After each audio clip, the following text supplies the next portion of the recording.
मैं मंच का ध्यान चाहती हूँ। बेटी हूँ सशक्त भारत की, गीत रोज के गाती हूँ। बेटी हूँ सशक्त भारत की, गीत रोज के गाती हूँ। भारत की यश गाथा गाकर ध्यान खींच ले जाती हूँ। विश्व गुरु माना भारत को, बोलो भारत माँ की जय। विश्व गुरु माना भारत को, बोलो भारत माँ की जय। विश्व पटल पर देश बढ़ चला तब उन्नति सुनाती हूँ। विश्व पटल पर देश बढ़ चला तब उन्नति सुनाती हूँ। और 4 पंक्तियां निवेदन करती हूँ। बात पन्ना ढाई की हो फिर भला श्रृंगार लिख दूं। बात पन्ना ढाई की हो फिर भला श्रृंगार लिख दूं। त्याग जीजा माँ का हो फिर आंसुओं की धार लिख दूं। रण कौशल हो मनु का तो क्या भला प्रतिकार लिख दूं। और मिला के त्याग को मैं फिर भला क्या प्यार लिख दूं। और मिला के त्याग को मैं फिर भला क्या प्यार लिख दूं। और 4 पंक्तियां निवेदन करती हूँ। भारत है आजाद हमारा, सबको गले लगाओ तुम। भारत है आजाद हमारा, सबको गले लगाओ तुम। अब भी जो सोते भाई हैं उनको तुरंत जगाओ तुम। भारत का खाते पीते हैं गाते गीत विरोधी के। आस्तीन के सांपों को अब घर से मार भगाओ तुम। आस्तीन के सांपों को अब घर से मार भगाओ तुम। और 4 पंक्तियां निवेदन करती हूँ। यूपी है भय मुक्त हमारा, आज सुरक्षित नारी है। यूपी है भय मुक्त हमारा, आज सुरक्षित नारी है। बुलडोजर बाबा के आगे गुंडागर्दी हारी है।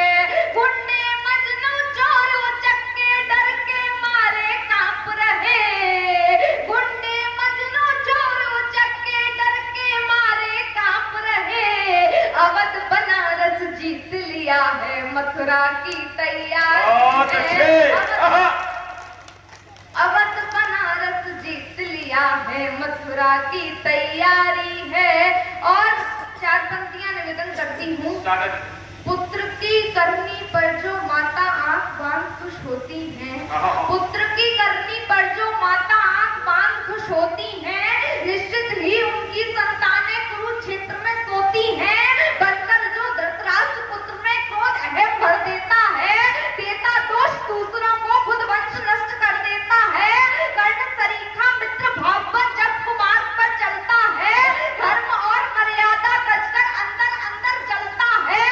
अधर्म पर जो भरी सभा में मौन निहारे जाते हैं, भीषम द्रोण कर्ण से योद्धा रण में मारे जाते हैं।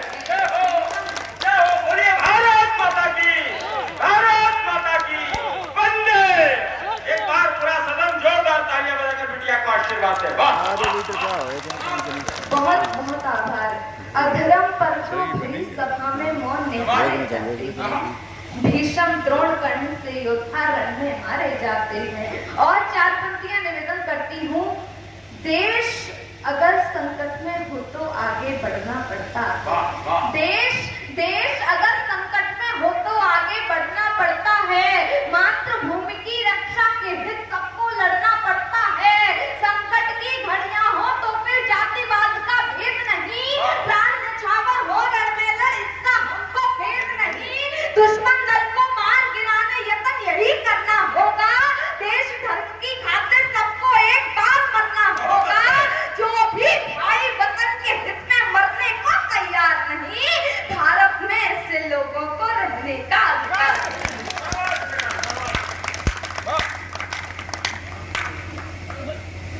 भारत में ऐसे लोगों को रहने का अधिकार नहीं। और 4 पंक्तियां निवेदन करती हूँ। हमारे देश में अनेकों राजनीतिक टिप्पणियां की जाती हैं। अभी एक राजनीतिक टिप्पणी हुई कि सनातन धर्म डेंगू मलेरिया है, इसे जड़ से खत्म कर देना चाहिए। तब पंक्तियां निवेदन करती हूँ। भारत के सनातन पर विश्व अभिमान करता है। भारत के सनातन पर विश्व अभिमान करता है। सनातन है पुरातन से सिद्ध विज्ञान करता है। सनातन को मिटाने वाला मिट जाएगा भारत से। सनातन को मिटाने वाला मिट जाएगा भारत से। सनातन धर्म का भारत में जो अपमान करता है। सनातन धर्म का भारत में जो अपमान करता है। और चार पंक्तियां निवेदन करती हूँ। मिलकर साथ निभाना होगा सत्य सनातन वालों का। मिलकर साथ निभाना होगा सत्य सनातन वालों का। बहिष्कार करना होगा सब गुंडे और दलालों का। जो भी नेता धर्म ध्वजा को अंबर तक फहराएगा, हर घर हर छत पर भगवा ध्वज लहर लहर लहराएगा। सत्य सनातन धर्म हमारा विश्व पटल पर छाएगा। भारत का हर बच्चा बच्चा वंदे मातरम गाएगा। भारत सब पर राज करे जय घोष विश्व में छाएगा। देवभूमि भारत अब जाकर विश्व गुरु कहलाएगा। देवभूमि भारत तब जाकर विश्व गुरु कहलाएगा। और विगत 500 वर्षों में अयोध्या जी में क्या क्या घटना घटित हुई, संक्षिप्त रूप से आप सभी के मध्य रखने का प्रयत्न करती हूँ। मैं मंच का ध्यान चाहती हूँ। हुआ विक्षिप्त धाम रघुवर का जन जन मन में खिन्न हुआ। उस समय क्या क्या हुआ था अयोध्या जी में? हुआ विक्षिप्त धाम रघुवर का जन जन मन में खिन्न हुआ। पुरुषोत्तम श्री राम लला का धाम अवध में भिन्न हुआ। अवधपुरी में भक्त जनों पर अनगिन अत्याचार हुए। कट्टर मुगलों के समक्ष तब हिंदू सब लाचार हुए। कर निर्माण बनाई मस्जिद बहुत बड़ा आघात हुआ। ढांचा ध्वस्त हुआ मस्जिद का न्यायालय को ज्ञात हुआ। मुगलों की छोड़ो हिंदू भी जन्म प्रमाण मानते थे। न्यायालय में कथित हिंदू सीमा कभी लांघते थे। न्यायालय में राम भद्र जी ने ध्वज ऐसा गाड़ दिया। वेद पुराण और मानस ने गिन गिन एक प्रमाण दिया। सब कुछ सुनकर रंजन जी ने ऐसा न्याय सुनाया है।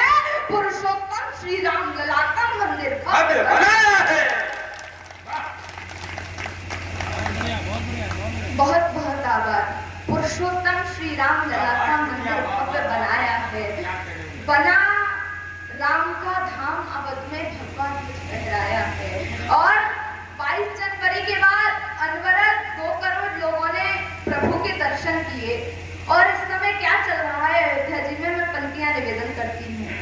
बना राम का धाम अवध में भगवा ध्वज फहराया है। भव्य आरती सरयू तट पर केसरिया रंग छाया है। बंधन द्वार और रंगोली घर घर भव्य सजाओ सब। दीप जलाकर घर आंगन में दीपावली मनाओ अब। खूब किए संघर्ष जिन्होंने ये दिन देख न पाए हैं। जीवन धन्य हुआ हम सबका फिर से शुभ दिन आए हैं। शुभ दिन है अपने जीवन में दर्श अलौकिक पाए हैं। बरस 500 बिता राम जी निज मंदिर में आए हैं। हर घर हर छत पर भारत में भगवा ध्वज फहराया है। गर्व करो सब हिंदू मिलकर राम राज्य आया है। गर्व करो सब हिंदू मिलकर राम राज्य आया है।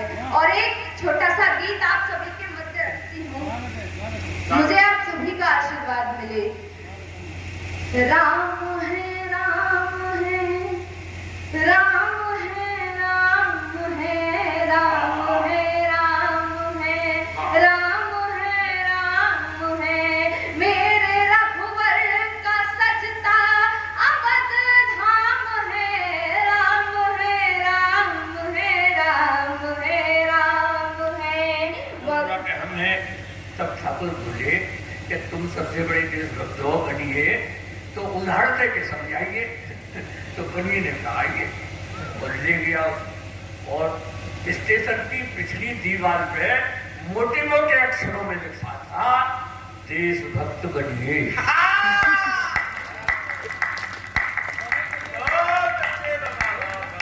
ठाकुर से बोले अब तू दिखा दे कहीं अगर लिखा हो तो देशभक्त दिखा। क्योंकि इनकी संपन्नता का राज ये है भाई साहब, मैं आपको बताता हूं कि उस लक्ष्मी का एक हाथ तो पूरी दुनिया पे है और एक हाथ केवल बढ़िया पे है।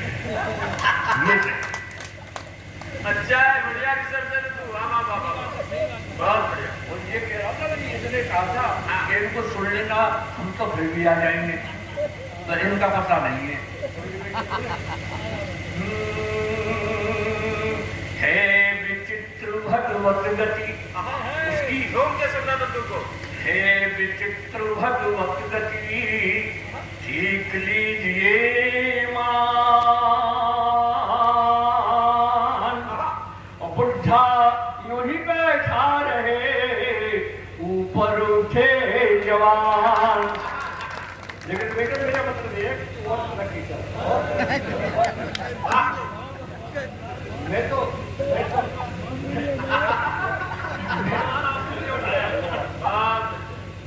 बहुत तरक्की कर ली और तरक्की कर।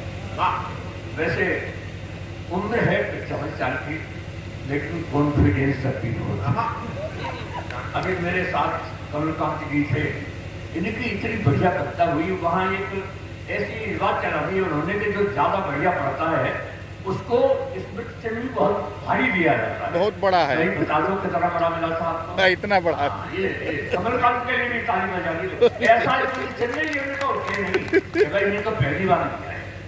बहुत अच्छा लगा। यादवों ने दिया था वहाँ पे बिसौली में। कहता हूँ साहब, अपने मंच पे आपने साझा नहीं किया? है ना भाई? क्या सोचते हो मुझमें कॉन्फिडेंस नहीं है? क्या सोचते हो मुझमें कॉन्फिडेंस नहीं है? वो वक्त पहचानने का सेंस नहीं है, और वक्त पहचानने का सेंस नहीं है। कॉन्फिडेंस भी है, सेंस भी है, रियलिटी भी है, पर क्या करूं इस उम्र में बैलेंस नहीं है। हो रहा है, एक बार और बजा तो मेरे साथ शुरू हो सकता हूँ। क्या बात। और कहा ये कहते ना कि इतनी उम्र हो गई तुम्हारी, किसको पता है किसकी कितनी उम्र पड़ी है। इसकी एक एक पंक्ति सुनना साहब, किसी को पता नहीं है। किसको पता है किसकी कितनी उम्र पड़ी है, ये जिंदगी है मौत से बेखौफ लड़ी है, ये जिंदगी है मौत से बेखौफ लड़ी है। प्लेटफॉर्म वो पर लोग का खाली नहीं अभी, प्लेटफॉर्म वो पर लोग का खाली नहीं अभी, मेरी जिंदगी की ट्रेन आउटर पर खड़ी है, मेरी जिंदगी की ट्रेन आउटर तालियां कमजोर है, इन पंक्तियों के साथ न्याय नहीं किया आपने। नई बात सुने, बहुत सुधार करते और जोरदार तालियां बजाते तारा का अभिनंदन करते। चलिए साहब, वैसे मैं एक अध्यापक रहा और बहुत बड़ा कोई इंटर कॉलेज या ऐसा नहीं था। प्राइमरी में गांव के स्कूल होते हैं उसमें अध्यापक रहा। 2000 में वैकेंट था, लेकिन 50 साल पहले की बात मुझे अभी कभी कभी याद आ जाए तो हंसने था। मैं कक्षा 2 में मात्रा सिखा रहा था। मात्रा सिखाने के बाद मैंने जब पूछने का क्रम शुरू किया क्लास में, मैंने कहा बताओ लड़की इसमें कौन सी की मात्रा लगेगी, छोटी की कि बड़ी की? कोई नहीं बोला। मैंने कहा यार अभी तो तुम्हें बताया था, बताओ कोई तो बता सकता है। एक खड़ा दो मां साहब, मैं बताऊं क्या? बता, पहले लड़की दिखाओ, छोटी होगी तो छोटी की मात्रा लगाएंगे और बड़ी होगी तो बड़ी की मात्रा। ऐसा नहीं चलता है। फिर मैंने पूछ लिया रामनवमी क्यों मनाई जाती है? बोले मां साहब जब श्री रामचंद्र जी 8वीं पास करके 9वीं में आए तब से रामनवमी मनाई जाती है। और साहब एक दिन मुझे हेडमास्टर ने संस्कृत के घंटे में बैठ दिया। मैं संस्कृत तो जानता नहीं था। मैं हिम्मत करके चला गया।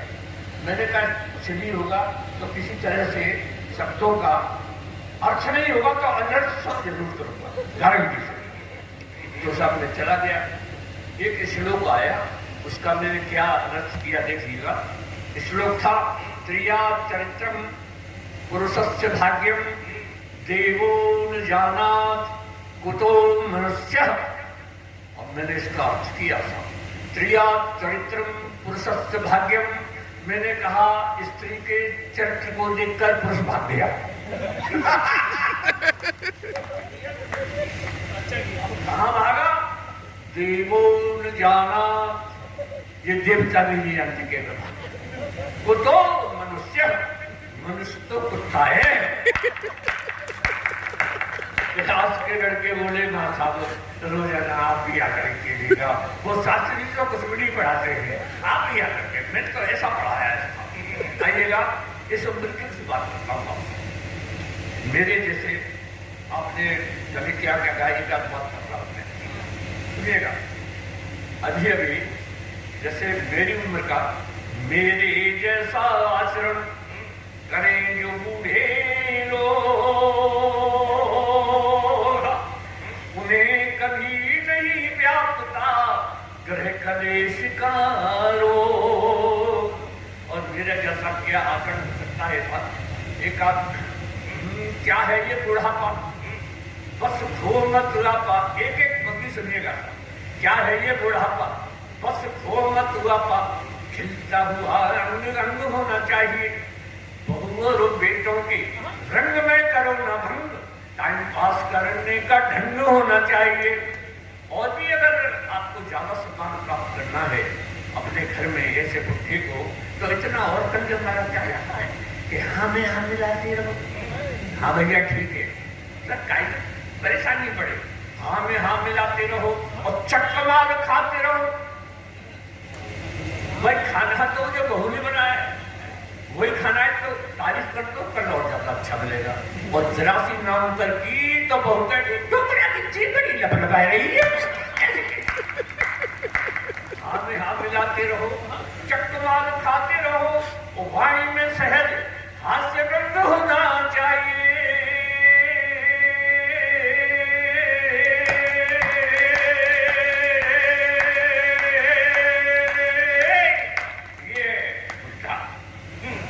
लेकिन जितनी देर मैंने आलाप लिए उतनी देर तालियां चाहूंगा। अगली पंक्ति अगर आपकी अच्छी मेरी अच्छी हो, वाणी में सहज हास्य गंध होना चाहिए।